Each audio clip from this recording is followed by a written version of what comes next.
జై సద్గురు. సఫల ఏకాదశి వ్రత మహిమ. సఫల ఏకాదశి వ్రత మహిమ గురించి భవిష్యోత్తర పురాణంలో శ్రీకృష్ణ యుధిష్ఠిర సంవాద రూపంలో వర్ణించబడినది. ఒకరోజు ధర్మరాజు శ్రీకృష్ణుని సమీపించి, ఓ మధుసూదన, సఫల ఏకాదశి వ్రత మహిమ గురించి, ఆ రోజు పాటించవలసిన వ్రత నియమాల గురించి, ఆరాధించవలసిన దైవం గురించి వివరించవలసినది అని ప్రార్థించగా, అందుకు సమాధానముగా శ్రీకృష్ణుడు,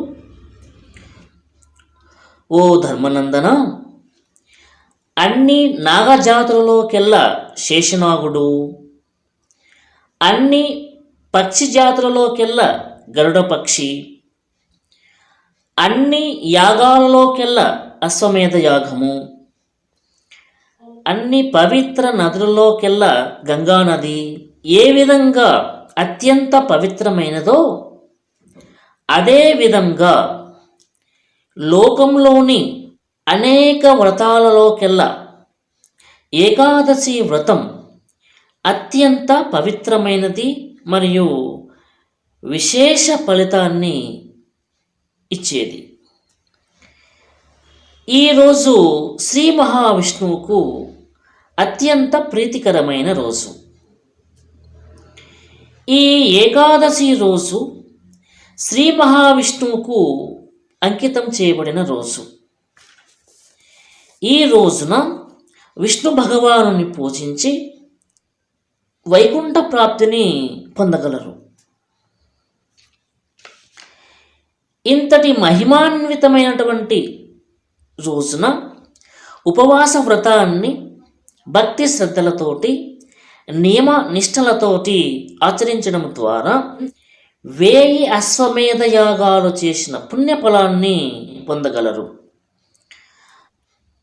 అనేక జన్మల నుండి నరక బాధలను అనుభవిస్తున్నటువంటి తన పితృదేవతలు నరక బాధల నుండి విముక్తి పొంది విష్ణు సాన్నిధ్యాన్ని చేరగలరు. ఎవరైతే ఈ ఏకాదశి వ్రతపాలన చేస్తారో వారి యొక్క ఆత్మ పరిశుద్ధమై మోక్షాన్ని పొందడానికి అర్హత సాధించగలరు. ఈ ఏకాదశి వ్రతాన్ని పాటించడం ద్వారా అనేక సంవత్సరముల నుండి అనుభవిస్తున్నటువంటి దారిద్ర్యం నుండి విముక్తిని పొందగలరు. ఇంకా అత్యంత ప్రమాదకరమైన గ్రహ బాధల నుండి విముక్తిని పొందగలరు. ఈ సఫల ఏకాదశి వ్రతాన్ని ఆచరించడం ద్వారా ఆయు ఆరోగ్య ఐశ్వర్య కీర్తి ప్రతిష్టలు మరియు మానసిక శారీరక ఆధ్యాత్మిక శాంతి సామరస్యము శ్రేయస్సును ప్రసాదిస్తుంది. ఈ ఏకాదశి ఏకాదశి వ్రతాన్ని నియమనిష్టలతోటి ఆచరించడం ద్వారా మానసిక శారీరక ఆధ్యాత్మిక శాంతిని పొందగలరు. ఈ ఏకాదశి శాంతి సామరస్యము శ్రేయస్సును ప్రసాదించడంతో పాటు మానవ జీవిత అంతిమ లక్ష్యమైన మోక్షాన్ని ప్రసాదిస్తుంది. ఇట్టి పరమ పవిత్రమైన సఫల ఏకాదశి వ్రతాన్ని ప్రతి ఒక్కరూ పాటించి సద్గతిని పొందగలరు అని శ్రీకృష్ణ భగవానుడు ధర్మరాజుతో వివరించాడు. ఈ సఫల ఏకాదశి అన్నది నూతన సంవత్సరం 2024 జనవరి 7వ తేదీ ఆదివారం రోజున వస్తున్నది. కాబట్టి ప్రతి ఒక్కరూ ఈ ఏకాదశి వ్రత నియమాన్ని ఆచరించి దైవ కృపకు పాత్రులు కాగలరు.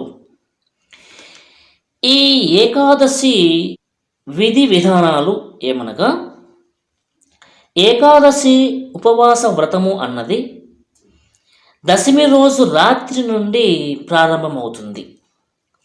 దశమి రోజు రాత్రి ఉపవాసము ఉండి నేలపై నిద్రించాలి.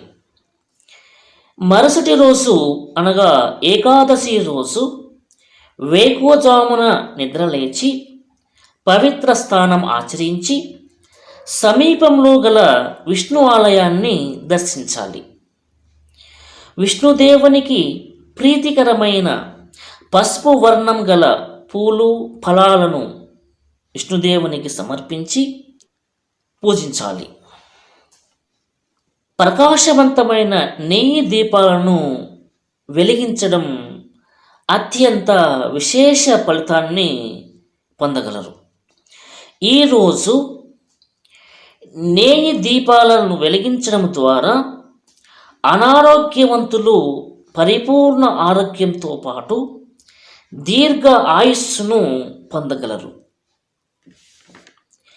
ఈ పవిత్రమైన ఏకాదశి రోజు తులసి కోట దగ్గర నెయ్యి దీపాలను వెలిగించి 11 సార్లు ప్రదక్షిణం చేయడం ద్వారా భూత ప్రేత గ్రహబాధల నుండి విముక్తిని పొందగలరు. ఇదే రోజు రావి చెట్టు దగ్గర నెయ్యితో దీపాలను వెలిగించి 11 సార్లు ప్రదక్షిణం చేయడం ద్వారా సకల అభిష్టాలు నెరవేరగలవు. ఈరోజు గోమాతకు ఆహారం పెట్టి పూజించడం ద్వారా భార్యాభర్తలు అన్యోన్య దాంపత్య జీవితాన్ని పొందగలరు. ఈ ఏకాదశి రోజు విష్ణు సహస్రనామాన్ని పఠిస్తూ శ్రవణం చేస్తూ గడపాలి.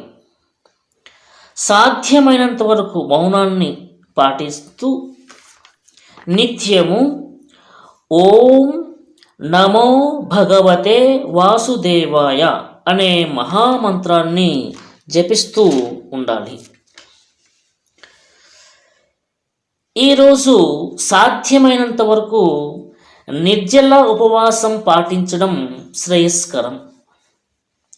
అలా సాధ్యం కాని వారు రస ఉపవాసాన్ని అనగా అన్న రసాలను స్వీకరించి ఉపవాసాన్ని పాటించవచ్చు.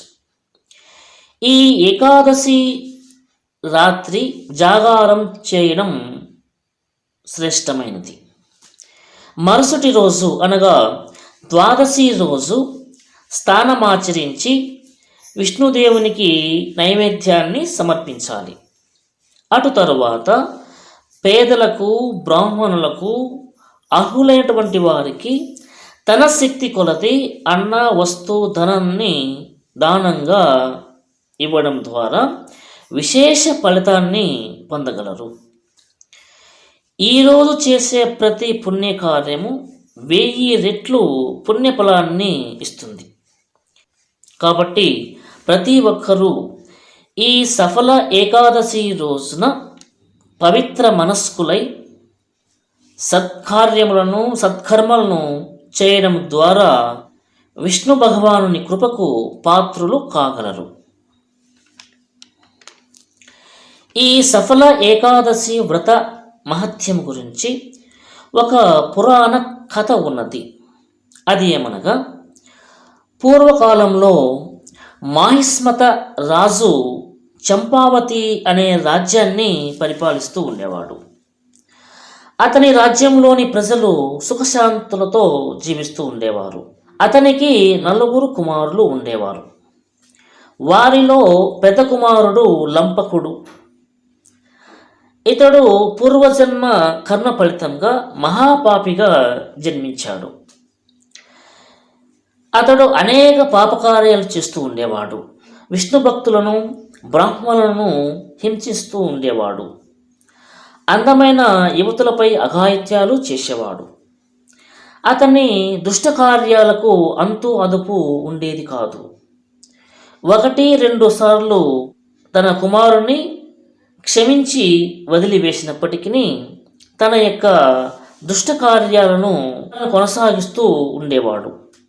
చివరకు రాజు అతనిని రాజ్య బహిష్కరణ చేశాడు. విధి ప్రకారంగా లంపకుడు అనే అతడు రాజ్యాన్ని వదిలి అడవులలో జీవిస్తూ ఉండేవాడు. అడవిలో లభించినటువంటి జంతువులను సంహరించి జీవనం సాగిస్తూ ఉండేవాడు.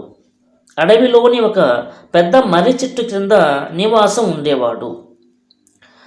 అక్కడ అతడు దుర్భర జీవితాన్ని గడుపుతూ ఉండేవాడు. కొంతకాలం తరువాత మార్గశిర మాసం కృష్ణపక్షంలో వచ్చినటువంటి ఏకాదశి రోజు ఆహారం లభించకపోవడంతో అప్రయత్నంగా ఉపవాసం ఉండి దైవ బలం చేత విష్ణు భగవానుని సమీపంలో ఉన్నటువంటి పూలతోటి పూజించాడు. అదే రోజు రాత్రి ఆహారం లేకపోవడంతో నిద్ర రాక జాగారం కూడా చేశాడు.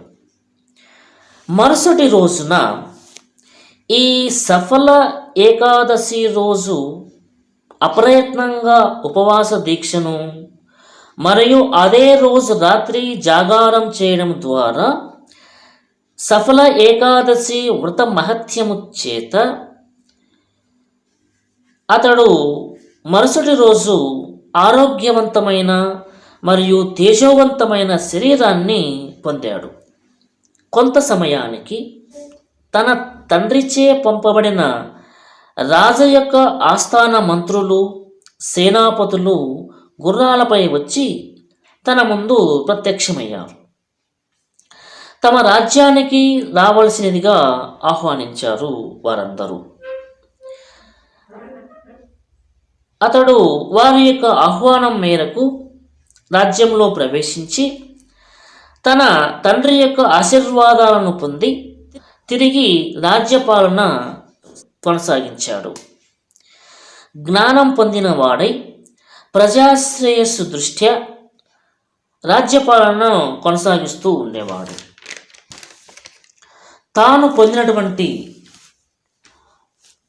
గొప్ప స్థితిని, తాను పొందినటువంటి సద్గతినికి కృతజ్ఞతునిగా సుదీర్ఘకాలం పరిపాలన చేస్తున్న సందర్భంలో తాను ప్రతి పక్షము రోజులకు ఒకసారి వచ్చే ఏకాదశి వ్రతాన్ని పాటించడంతో పాటు తన రాజ్యంలోని ప్రజల చేత ఈ ఏకాదశి వ్రతాన్ని నియమ నిష్టలతో ఆచరించే విధంగా ప్రజలను ప్రోత్సహించేవాడు.